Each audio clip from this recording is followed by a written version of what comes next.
Idiotit ympärilläni. Ruotsalainen kirjailijan Thomas Erikssonin mukaan on olemassa 4 ihmisten käyttäytymismallia. Punainen, keltainen, vihreä ja sininen. Punainen ja keltainen tyypit ovat ekstroverteja, suorittajia ja aktiivisia. Vihreä ja sininen tyypit ovat passiivisia, introverteja ja varovaisia. Kirjassa käsitellään, miten tuntea erilaisia tyyppejä elämän erilaisia tilanteissa. Punainen tyyppi, hallitseva. Reagoi nopeasti, lujatahtoinen, tarmokas, ongelman ratkaisija, suora, päätäväinen, utelias, itsepäinen, kilpailuhaluinen, voimakas. Punaiset tyypit näkevät itsensä energinen, tiukka, kunnianhimoinen, päätäväinen, kilpailuhenkinen, itsenäinen, nopea, määrätietoinen, aikansa seuraava, vakuuttava, lujatahtoinen, ratkaisun keskeinen. Keltainen tyyppi, innostava, reagoi nopeasti, ulospäin suuntautunut, positiivinen, empaattinen, optimistinen, spontaani, innostava, luova, vakuuttava, avoin. Keltainen tyypit näkevät itsensä innostunut, ulospäin suuntautunut, joustava, spontaani, hurmaava, innostava, avoin, lepoisa, vakuuttava, optimistinen, luova, viestinnällinen. Vihreä tyyppi, vakka, kärsivällinen, luottava, rakastettava, sisukas, hyvä kuuntelija, ystävällinen, varovainen, auttavainen, lojaali, avulias, suorittaja, huomaavainen. Vihreät tyypit näkevät itsensä ystävällinen, huomaavainen, ennalta arvattava, hienotunteinen, rauhallinen, miellyttävä, vakaa, huolehtivainen, luotettava, kärsivällinen, tiimipelaaja, hyvä kuuntelija. Sininen tyyppi.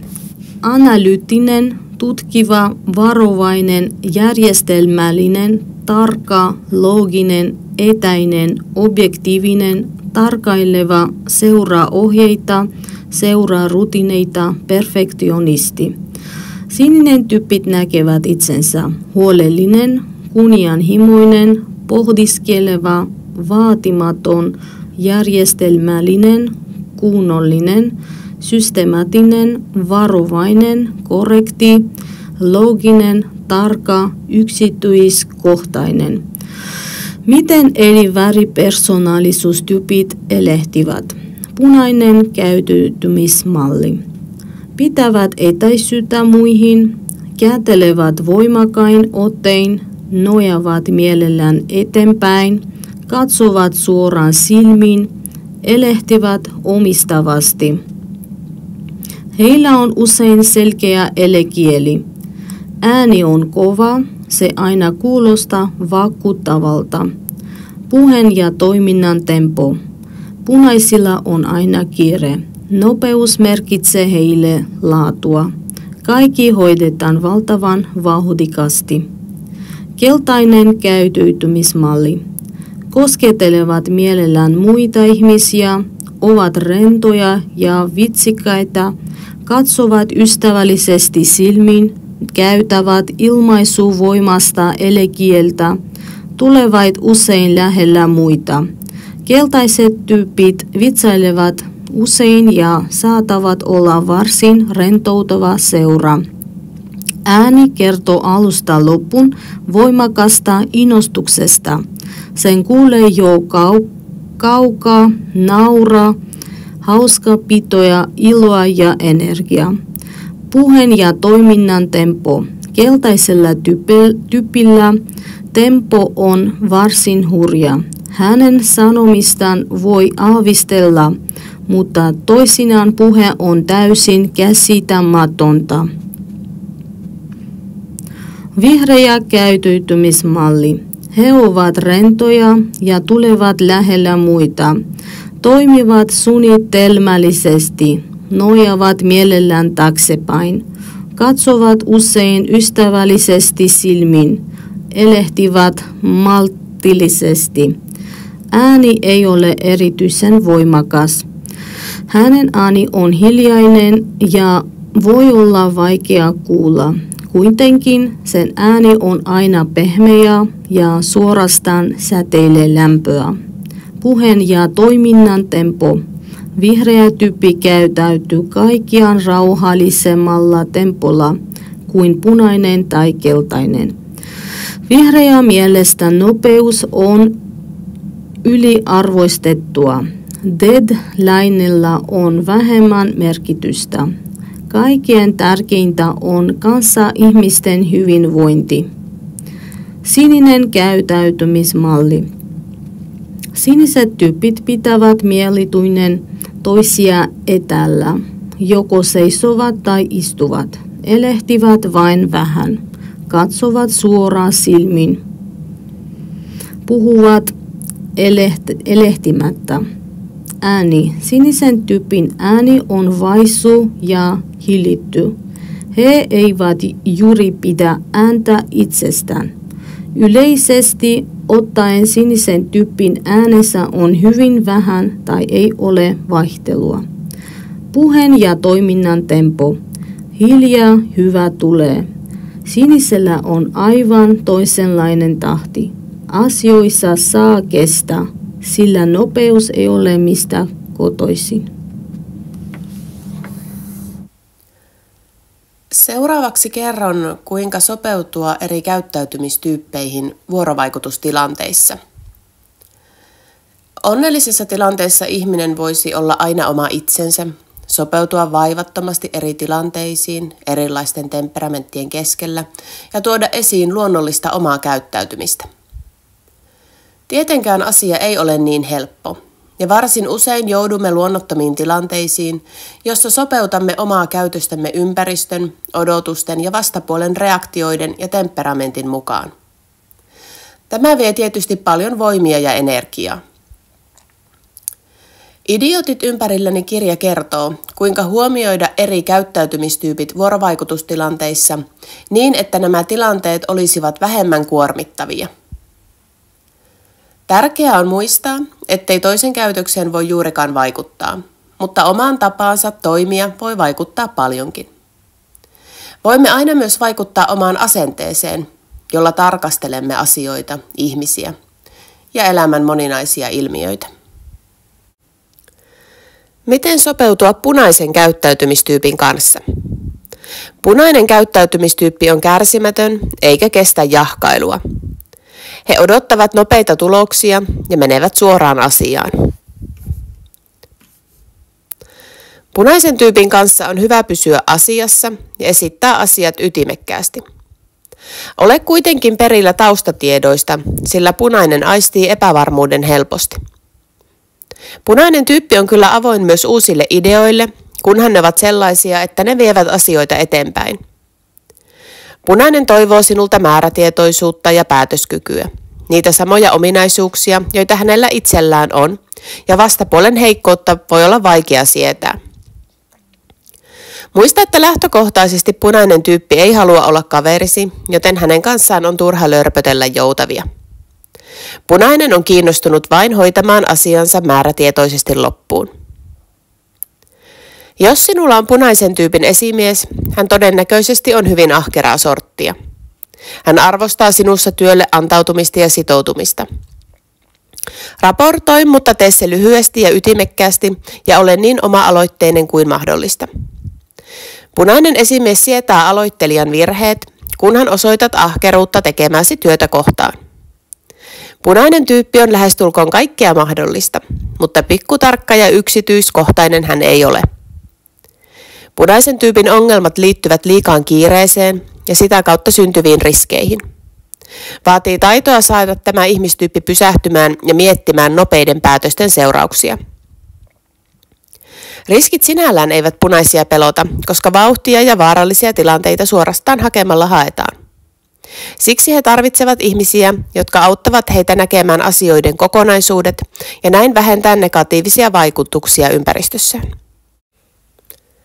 Miten sopeutua keltaisen käyttäytymistyypin kanssa? Keltaiselle käyttäytymistyypille rento ja mukava tunnelma ovat kaikki kaikessa.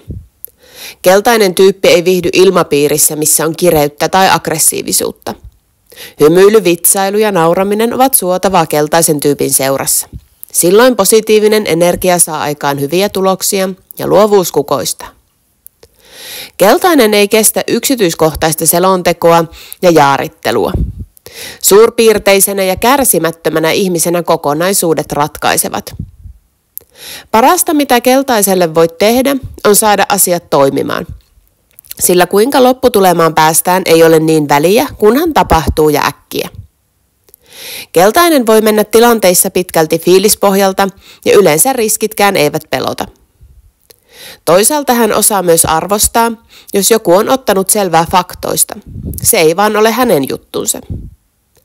Uudet jutut ja ideat ovat keltaisten juttu. He jaksavat ottaa asioista selvää ja pysyä ajan hermoilla. Keltaisen kanssa toimii kehuminen, avoimuus ja kiinnostus hänen asioitaan kohtaan. Keltaiset tyypit ovat huonoja kuuntelijoita, koska keltaiset haluavat puhua eivätkä kuunnella. Keltaisen kanssa työskennellessä on tärkeää, että joku muu vahtii aikatauluja ja suunnittelemista, sillä keltainen ei välttämättä sitä tee. He ovat optimistisia siitä, että asiat rullavat kyllä ilman suurempia suunnitelmia. Jos haluaa auttaa keltaista tyyppiä eteenpäin, huolehdi rutiineista ja tee diplomaattisesti painostamatta tämä. Keltaisen täytyy antaa loistaa ja puhua, mutta niin, ettei hän vie tilaa kaikilta muilta. Keltainen kestää kritiikkiä äärimmäisen huonosti, ja sen vuoksi palaute on annettava hänelle niin lempeästi kuin vain mahdollista. Kritiikin antaminen hänelle on silti riski, joten älä ylläty, jos hän hylkää sinut siihen paikkaan.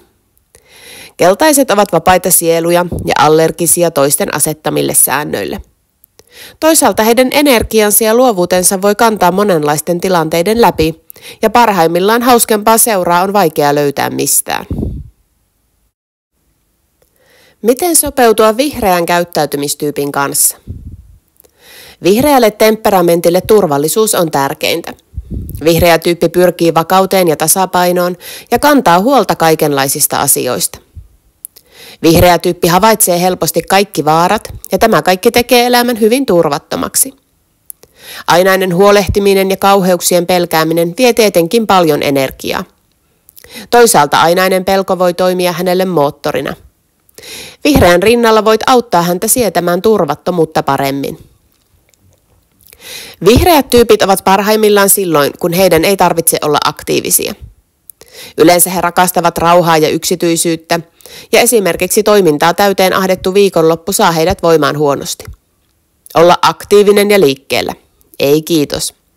Vihreän tyypin pitää saada olla omanlaisensa. Vakaus ja ennustettavuus ovat vihreälle arvokkaita ominaisuuksia. He arvostavat, jos kerrot huolella, miten olet suunnitellut toimia askel askeleelta ja hyvin konkreettisesti. Jos olet parempi tekemään aloitteita, tee ihmeessä, sillä vihreä harkitsee kauan ja odottaa mieluummin parempaa hetkeä. Mielenkiintoinen tieto on, että vihreitä on paljon ympärillämme. Sen vuoksi muutokset ovat usein niin vaikeita esimerkiksi työyhteisöissä. Jos haluat taivutella vihreää joukkoa johonkin muutokseen, ole kärsivällinen, äärimmäisen yksityiskohtainen ja luo turvallisuuden ja vakauden tunnetta ympäristöösi. Vihreät ovat hitaita ja saattavat kaihtaa suurta vastuuta, minkä vuoksi he kaipaavat rinnalleen toiminnan ihmisiä, joka sysää heitä eteenpäin.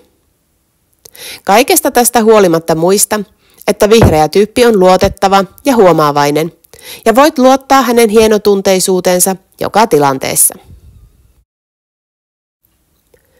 Miten sopeutua sinisen käyttäytymistyypin kanssa? Sininen temperamentti on suunnittelun ja organisoinnin mestari. Hän on aina se tyyppi, joka on käynyt läpi kaiken materiaalin ja jolta löytyy varasuunnitelma pienintä yksityiskohtaa myöten. Suurpiirteisyys on tälle pikkutarkalle luonteelle kauhistus. Siniset tyypit harvoin kyselevät lisätietoja mistään, sillä taustatutkimukset on jo tehtynä. Sen sijaan he voivat keskusteluissa hakea vahvistusta omalle tietämykselleen. Sininen tyyppi on tullut tekemään töitä, joten voit unohtaa henkilökohtaisuudet ja turhat kyselyt. Pysytään siis asiassa ja edetään tarkkaavaisesti vaihe kerrallaan eteenpäin. Jos satut olemaan keltaista tyyppiä, nyt ei ole oikea aika olla liian spontaani ja optimistinen. Sininen tyyppi on kriittinen ja epäluuloinen ja aika usein myös pessimistinen. Itse he tosin toivovat olevansa enemmän realisteja, jotka nyt vaan näkevät asiat juuri sellaisina kuin ne todellisuudessa ovat. Keltaisten hullut ideat eivät todellakaan ole sinisten juttu. Sinistä tyyppiä varten ideoista kannattaa muokata kohtuullisia. Sininen tyyppi arvostaa laatua ja täydellisyyttä ja sitä kannattaa tavoitella. Kun tekee kaiken alusta pitäen tarkalla otteella, ei hutiloinnille jää mitään sijaa. Tämä säästää aikaa ja rahaa kaikilta osapuolilta. Sininen harvoin joutuu suuren tunnekuohun valtaan, joten ne saattavat vaikuttaa ulospäin viileiltä. Hän arvostaa kuitenkin toisia ihmisiä, vaikka hänen onkin hankala joskus ymmärtää ihmisten erilaisuutta. Sinisen tyypin kriittisyyttä voi koettaa loiventaa ja ilmaista, jos kriittisyys menee liian pitkälle. Sininen ei ole kuitenkaan niin herkkänahkainen kuin keltainen tyyppi, joten hänelle voi suoraan sanoa, jos hän menee yksityiskohtaisuudessaan liian pitkälle. Hän on sellainen, joka osaa ottaa asiat asioina. Kohdatessa erilaisia käyttäytymistyyppejä on usein eduksi, jos pystyy tunnistamaan, mitä väriä kukin edustaa. Parhaimmillaan tieto tuo joustavuutta ja tarvittavaa mukautumista moninaisiin vuorovaikutustilanteisiin.